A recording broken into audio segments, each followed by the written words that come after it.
For sample question number 42, sabi niya dito, Joy can clean the room in 30 minutes. Ashley can do the same job in 45 minutes. So how many hours will they finish cleaning the room if they work together? Letter A, 2 over 3 hours. B, 4 over 5 hours. C, 1/2 hours. D, 3 over 5 hours. And E, 1 over 3 hours. So, ano yung mga given natin dito sa problem? So, una, sinabi natin na Joy can, stated dito, so given tayo ng Joy can clean the room in 30 minutes. So, ibig sabihin, kung Joy can clean the room in 30 minutes, she can clean the room. So, ibig sabihin yan, Joy can clean the room in 30 over 60. Tama ba? So, 30 over 60. So, Joy can clean the room in 30 over 60 or equal to 1/2. So, Joy can clean 1/2 of the room in 1 hour. Tama ba? So, given tayo na Joy can clean the room in 30 minutes. So, ibig sabihin, Joy can clean 1/2 of the room or 30 over 60 of the room in 1 hour. Similarly, Ashley can do the same job in 45 minutes. So, ibig sabihin, Ashley can clean 45 over 60 or simply equal lang yan sa 1, 2, 3, 3 over 4. 3/4 of the room in 1 hour. So, etong 45,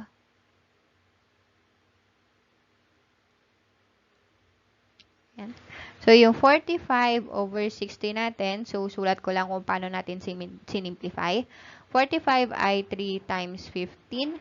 60 ay 4 times 15. So, cancel yan. Equal lang yan sa 3/4. Kaya yung given natin na Ashley can clean the room in 45 minutes, ibig sabihin yan, Ashley can clean 45 over 60 or 3 over 4 part of the room in 1 hour. So, together, obviously, they can clean the 1/2 plus 3/4 of the room in 1 hour. Ayan. So, paano natin malalaman? Ating tanong ngayon, how many hours will they finish cleaning if they work together? So, yung rate nila, so kumbaga yung speed nila of cleaning the room in 1 hour ay 1/2 plus 3 over 4. So, let natin yung x, let x be the number of hours needed to clean the room together. Ayan. So, let x be the number of hours to clean the room together. So, yung x natin, ito yung time, yung speed ng paglinis nila ay together. So, meron tayong 1/2 plus 3 over 4. And yung job done nila ay equal lang dun sa 1 room. So, ito ngayon yung i-compute nating equation to determine kung ilang oras nila matatapos yung paglilinis ng isang room if they work together. So, simplifying, so this implies na x times, ano yung LCD niyan? So, 4 lang yan. 4 divided by 2 ay 2 times 1 is 2 plus 4 divided by 4 is 1 times 3 is 3. Equal to 1 kasi equal to 1 yan. After yan, meron tayong x times 2 plus 3 is 5. 5 over 4 is equal to 1. So, gusto nating ma-cancel out etong 5/4. So, magmumultiply lang tayo ng both side of the equation ng 4/5. So, meron tayong x times 5/4 times 4/5 is equal to 1 times 4/5. Obviously, cancel na yung 4 dito. And then, etong 5/5. So, maiiwan tayo ng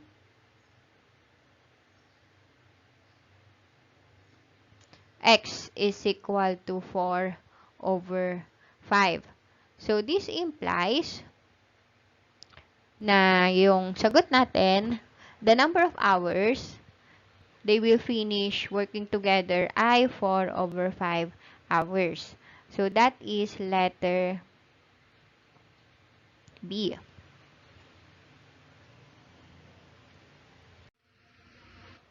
So, sample question number 43. After getting a discount of 5%, Jamie bought the aircon for only 6,700 pesos. So, what was the original price of the aircon? So, letter A, 7,100.55 pesos. B, 8,010.78 pesos. C, 7,565.35 pesos. D, 7,052.63 pesos. And E, 8,000.75 pesos.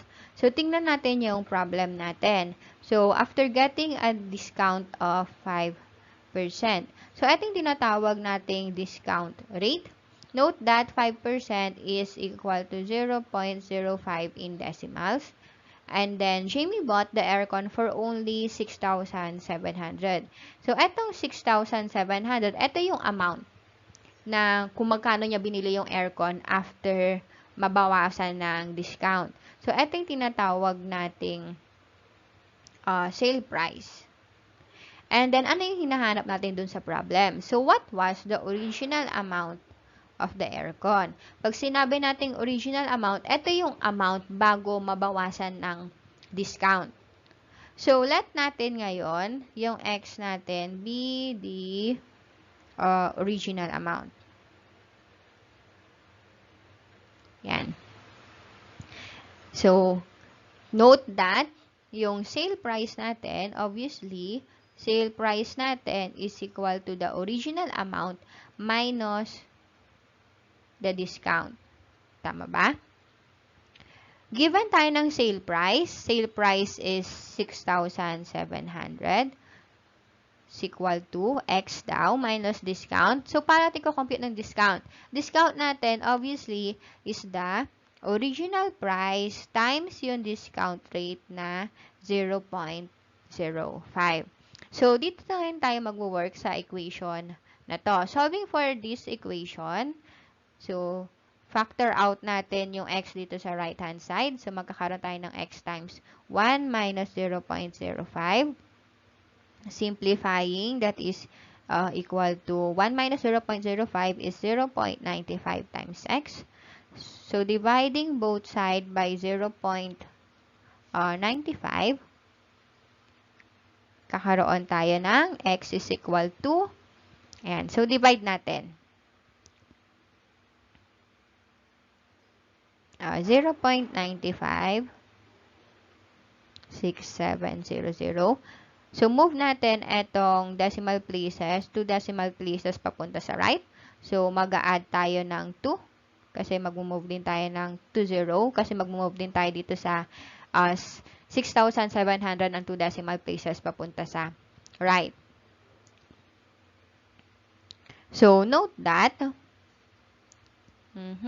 67 mas maliit yan sa 95 kaya mag-0, 0 na lang dito. So, start tayo dito.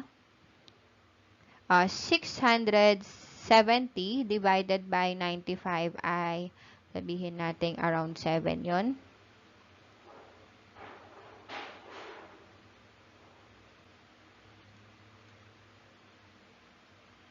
Around 7. So, 95 times 7, 35. 9 times 7 is 63 plus 3 is 66. So, meron tayong 665. 670 minus 665 is 5. Bring down natin yung isang 0. So, 0 yan. Obviously, 0 times 95 is 0. So, minus mo yan. So, 50. Bring down ulit natin yung isa pang 0. That is equal to, ngayon, 500 divided by 95. So, around 5 yan. 5 times 95. 5 times 95, 25 times 5, 45 plus 2, 47. 47. So, 5 times 95 is 475. So, 500 minus 475 ay 25. So, bring down natin yung ilang 0 na lang yan. 1, 2, yung isa pang 0. So, 250 divided, ilan yung 95 sa 250? Dalawa. Naring dalawa. 2 times 95 is 95 times 2. 10, 18, 19. So, 190. 190. So, minus na natin yan. 0. 5 minus 9 is mag-borrow tayo ng 1 dito sa 2. So, 15 minus 9 is 6. So, kung mapapansin nyo, andito na yung 7,052. So, obviously, dito sa choices, malamang na letter D na yung sagot. Pero, check lang natin kung tama ba na meron tayong 63 dito. So, maglagay tayo ng andito yung decimal point natin. Kailangan pa nating mag-bring down ng 0. So, meron tayong 600 divided by 95. That is 6. So, 0.6. 6 times 95. 95 times 6, 30. 54 plus 357. So, 570. So, 30 yan. So, dagdag ulit tayo ng isa pang 0.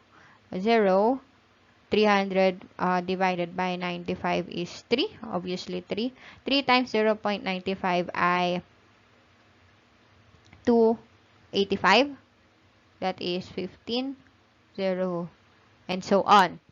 So, around 1 na yung susunod na number dito. And obviously, eto ngayon, 607 ay 6,700 divided by 0.95 is equal to 7,052.63. Therefore, this implies na yung x natin ay 7,052.63 pesos. That is letter D. For sample question number 44, the product of two consecutive positive odd numbers is 143. So, what are the numbers? A, 12 and 14, B, 11 and 12, C, 15 and 16, D, 9 and 11, E, 11 and 12. So, dito, hinahanap natin yung dalawang positive odd numbers. So, paano natin hahanapin yan? So, let natin ngayon yung 2x plus 1 be the smaller odd numbers. So, kung mapapansin nyo, yung previous na number problem natin, number word problem, gumagamit lang tayo ng x to denote yung isang number. That is, hindi kasi given na add yung number natin. Pero dito sa sample question number 44, note that yung number natin is add. So, to denote na meron tayong add number, ilalet natin yung add number natin na 2x plus 1. And obviously, 2x plus 3 yung susunod na positive odd number dito. Kasi kailangan consecutive yung dalawa. So, ito yung B, the larger odd number. So, sinabi dito sa problem that the product of the two consecutive positive odd number is 143. So therefore, 2x plus 1 times 2x plus 3 is equal to 143. So dito tayo mag-work ngayon sa equation na to. So 2x times 2x, that is 4x squared. 2x times 3, positive 6x. 1 times 2, 2x. 1 times 3 is 3, which is equal to, ayusin natin. Ayan. So, 1 times 3 is plus 3, which is equal to 143. So, simplifying, meron tayong 4x squared plus 6x plus 2x is 8x plus 3, which is equal to 143. So, lipat natin itong 143 dito sa left-hand side kasi quadratic equation yan. So, magkakaroon tayo ng 4x squared plus 8x plus 3 minus 140 is equal to 0. Or simply, meron na lang tayong 4x squared plus 8x minus 143 pa. Minus 140 is equal to 0. Yan. And simplify lang natin yung equation natin para mas madaling i-factor. Note that pwede tayo mag-divide both sides of the equation na 4. So, dividing both sides of the equation by 4, so 4x squared divided by 4ix squared plus 8x over 4 is 2x. 140 over 4, so 140 over 4, 3. 3 times 4i, 12. So, meron tayong 20 divided by 4 ay 5. So, meron tayong minus 35 is equal to 0. 0 over 4 is 0. And then, madaling i-factor itong quadratic, itong left-hand side. Note that 35, factor niyan ay 35, 7 times 5. Pero since negative to, kailangan magkaiba yung, yung sign. Yung isa positive, yung isa negative. So, 35 natin. So, pwedeng meron tayong positive 7, negative 5. Pwede ding negative 7, positive 5, and marami pa yan. Pero kung mapapansin nyo, 2x kasi yung andito sa second term natin. So, kailan ba tayo magkakaroon ng positive 2? So, that is kapag inad natin tong positive 7 and negative 5. So, therefore, kapag pinactor natin to, equal lang yan sa x plus 7 times x minus 5 is equal to 0. Ayan. So, this implies, so move natin dito yung equation, this implies na yung x natin is equal to negative 7 and 5. So, hindi yan yung hinahanap natin na 2 positive odd number. Note that, nilet natin na yung smaller number ay 2x plus 1 and yung larger number doon sa consecutive positive odd numbers ay 2x plus 3. If x is equal to negative 7, mag-negative yung dalawang number. So, hindi natin pwedeng gamitin etong x is equal to negative 7. So, ang gagamitin natin ngayon, etong x is equal to 5. If x is equal to 5, 2x plus 1 is equal to 2 times 5 plus 1, or simply 2 times 5 ay 10 plus 1, that is 11. And then 2x plus 3 is equal to 2 times 5 plus 3, or equal sa 2 times 5, that is 10, plus 3, that is 13. So, eto ngayon yung 2 consecutive positive odd number natin. That is 11 and 13. So, ang sagot natin dito ay letter E. Kung ayaw nyo i-compute, etong mahabang to, pwede namang mag-elimination kayo doon sa mga choices natin. So, kailangan yung product natin ay 143 and kailangan consecutive positive odd numbers.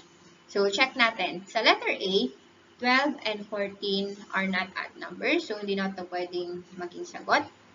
11 and 12, consecutive sila, pero hindi naman add ang 13, ay ang 12.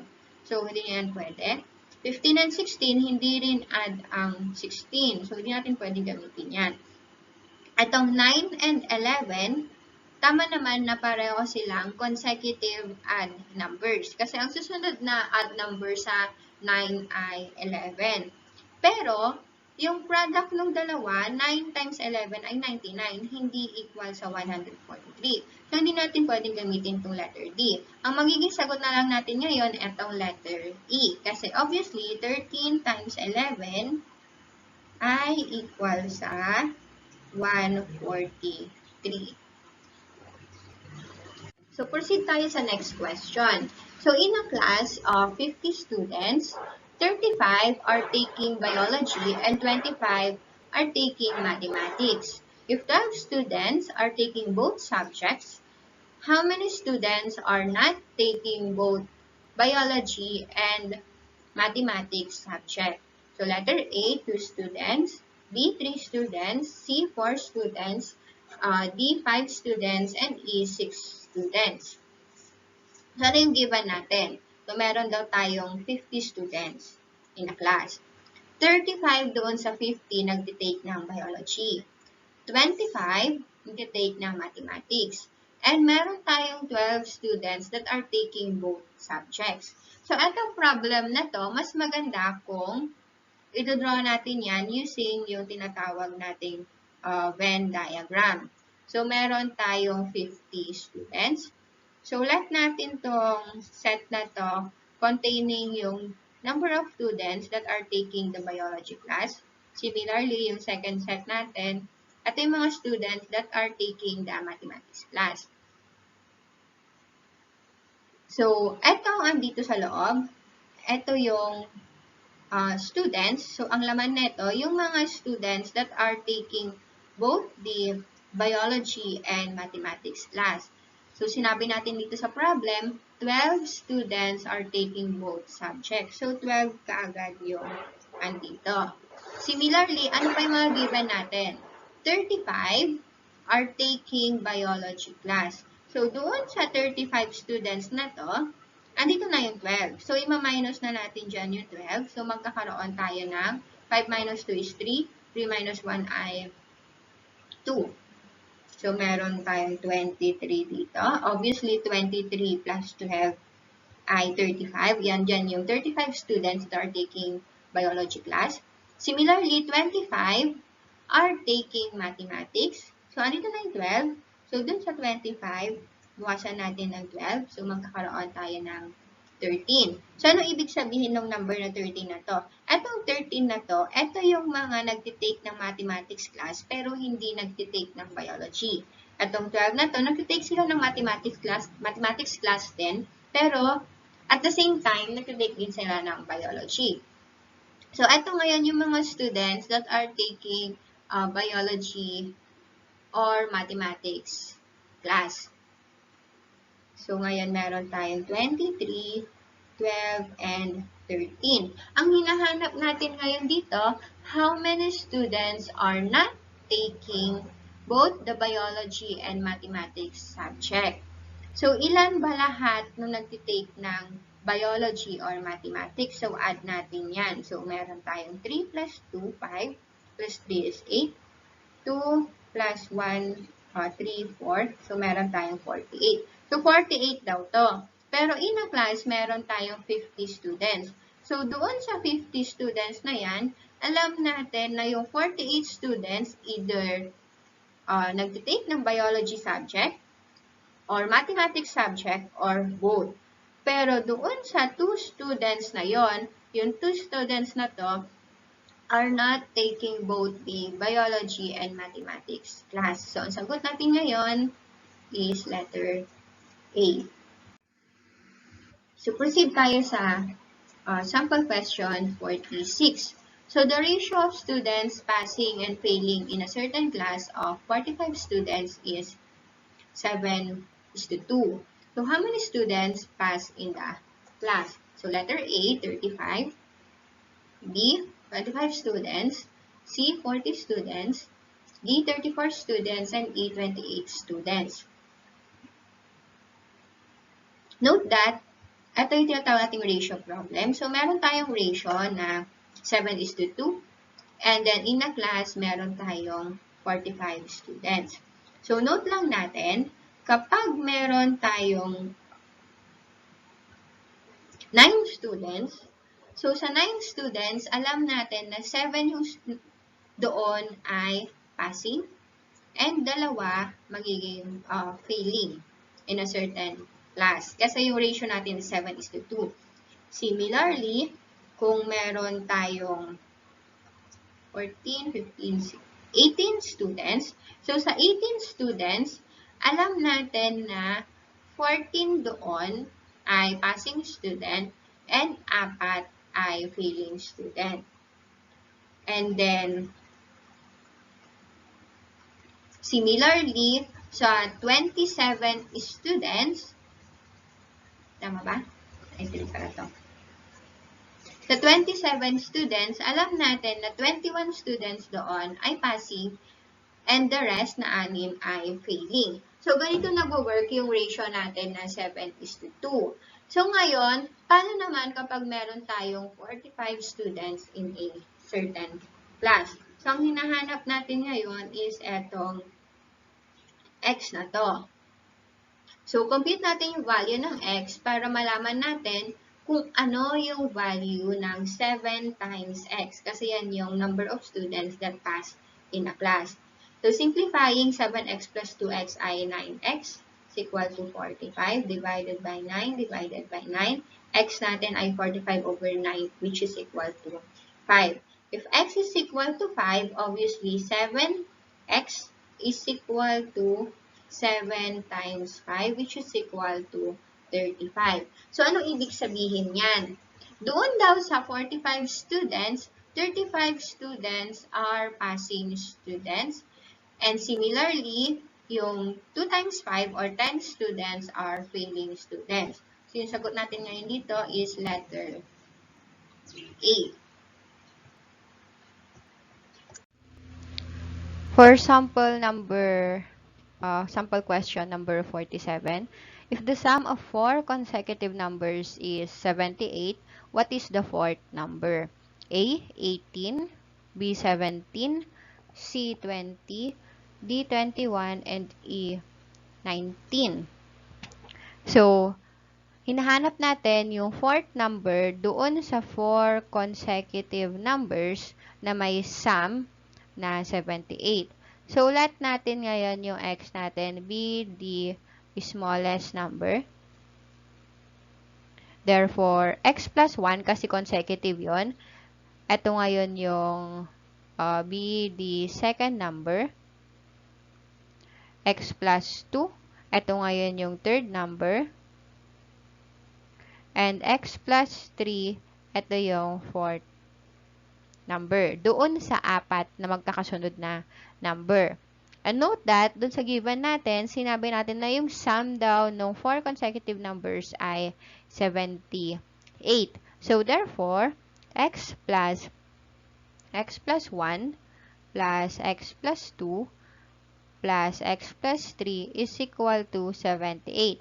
So, hinahanap natin ngayon yung value ng x natin, and kapag alam natin yung value ng x, alam na natin yung 4 na number natin. So, simplifying, x plus x plus x plus x, that is 4x, plus 1 plus 2, that is 3, plus 3, that is 6, is equal to 78. So, lipat natin ngayon yung transpose natin yung 6 dito sa kabila. So, magkakaroon tayo ng 78 minus 6. Simplifying, 78 minus 6 is 72. Divide both side by 4. So, magkakaroon tayo ng 72 divided by 4 is equal to 1 yan. 1, 4, 3, 2.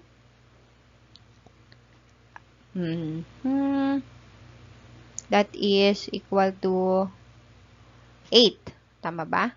8 times 6, 4 ay 32.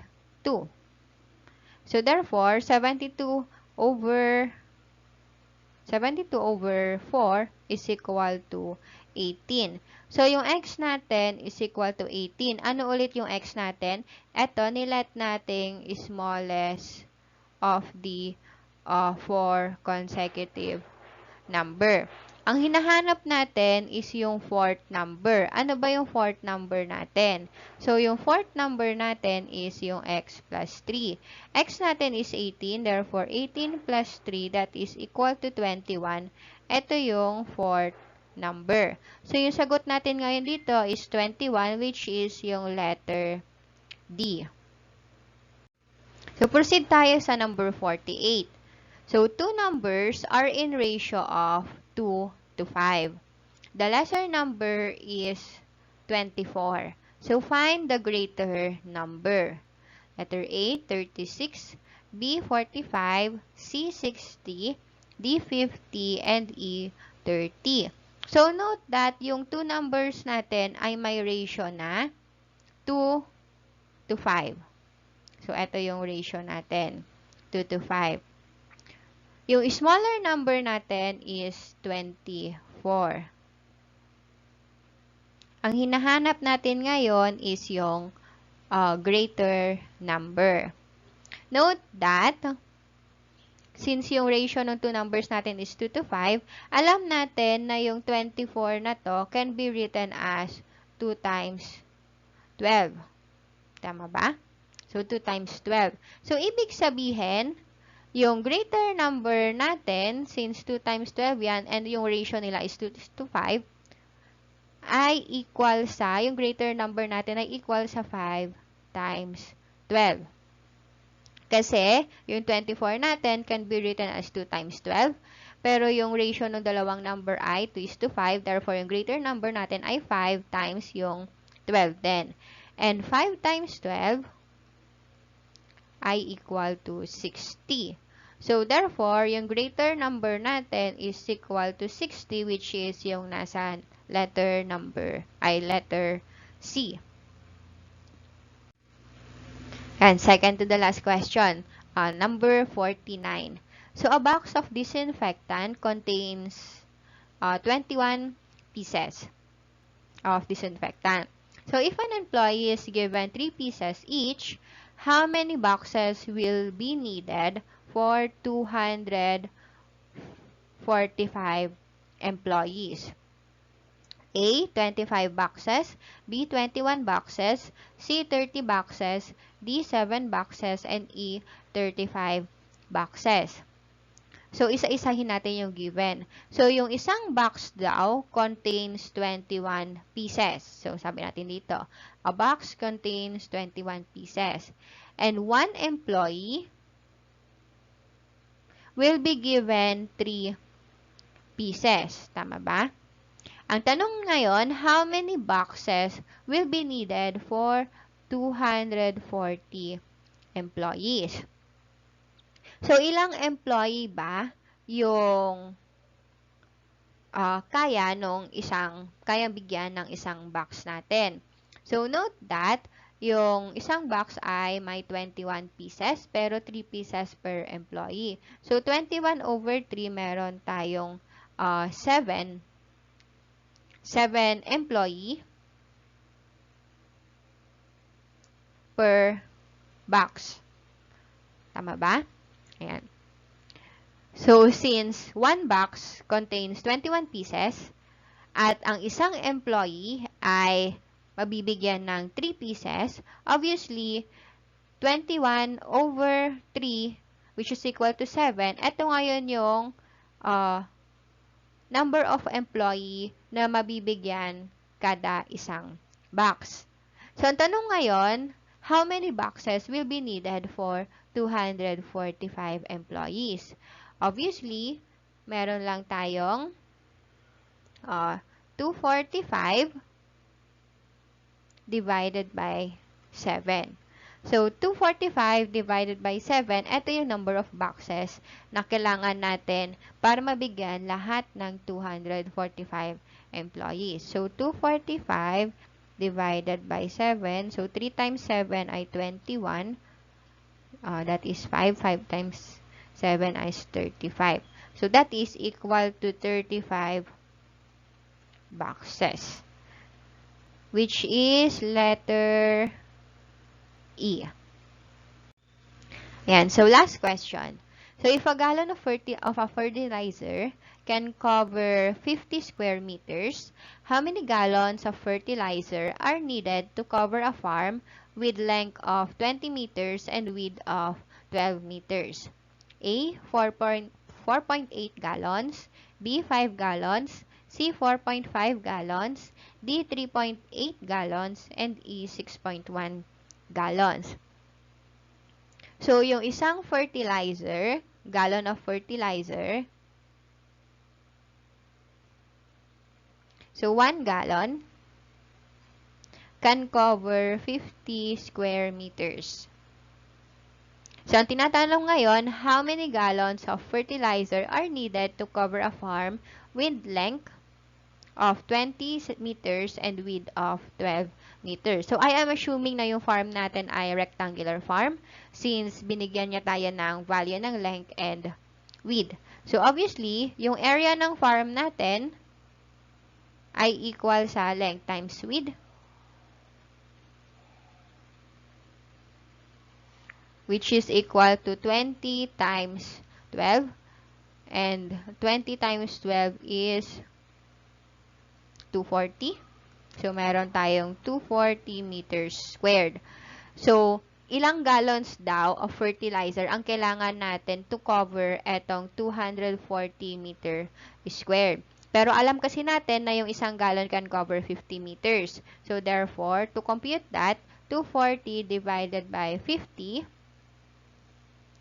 that is 240 divided by 50. Sige. So, ilan to? 4. 4 times 50 is 0.20. So, 40. Maglagay tayo ng decimals. 400 divided by 50 ay 8. 8 times 50, 400. Ayan. So, 240 over 50 is equal to 4.8 gallons. So, eto ngayon yung kailangan natin to cover yung area na 240 meters squared. So, yung sagot ngayon dito is yung letter